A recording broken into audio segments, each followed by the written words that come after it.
अगला सवाल देखते हैं। क्वेश्चन नंबर 10 यहाँ पे दिया गया है। बिंदु -3 5 से होकर जाने वाली रेखा तथा इतने और इतने से जाने वाली रेखा पर लंब। मतलब यहाँ पर एक रेखा ऑलरेडी दी गई है जो कि 2,5 और -3,6 से होके जा रही है, ठीक है ना। सबसे पहले आप इस रेखा की प्रवणता निकाल लो।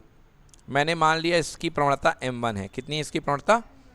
m1। तो m1 का आपको सूत्र पता होगा, m बराबर होता y2 - y1 बटे x2 - x1। तो देखो 6 - 5 और x2 कितना है? -3 - 2। बेटा 6 में से 5 गए 1 और ये हो गया माइनस का 5, जिसको लिख सकते हो -1 बटे 5। क्लियर कि नॉट क्लियर?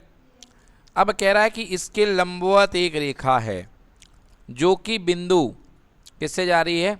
-3,5 से। तो मतलब ये जो रेखा है ये -3,5 से होके जा रही है। हमको इसी का समीकरण चाहिए बच्चों, ठीक है।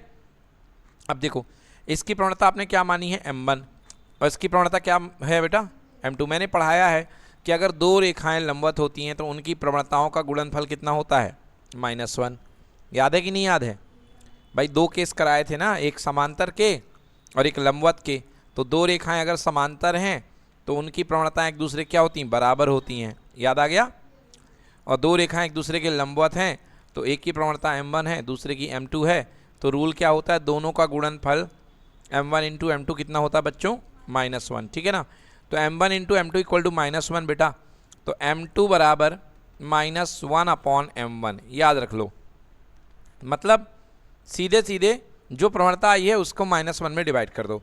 तो बेटा -1 और m1 का मान -1/5। बोलो ठीक है। माइनस से माइनस कैंसिल। m1 m2 का मान कितना आ गया? 5। तो मतलब ये जो रेखा है इसकी प्रवणता 5 है। अब तो बहुत सरल है, बिंदु भी है, प्रवणता भी है, समीकरण ज्ञात कर लो। y - y1 बराबर m2 x - x1। y minus, देखो y1 पहला बिंदु क्या था? 5। तो y - 5 बराबर m2 आया अपने पास में कितना? 5। x - x1, x1 कितना भाई साहब? 3।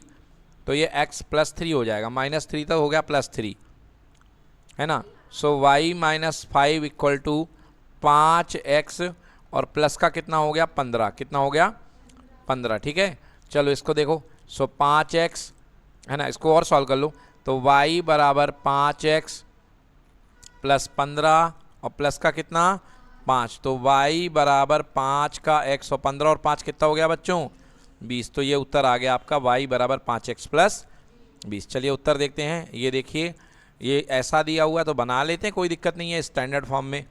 तो भाई 5x है, y को इधर लेके आओ, y और +20 बराबर कितना? 0। 5x - y + 20 बराबर 0। आ गया समझ में?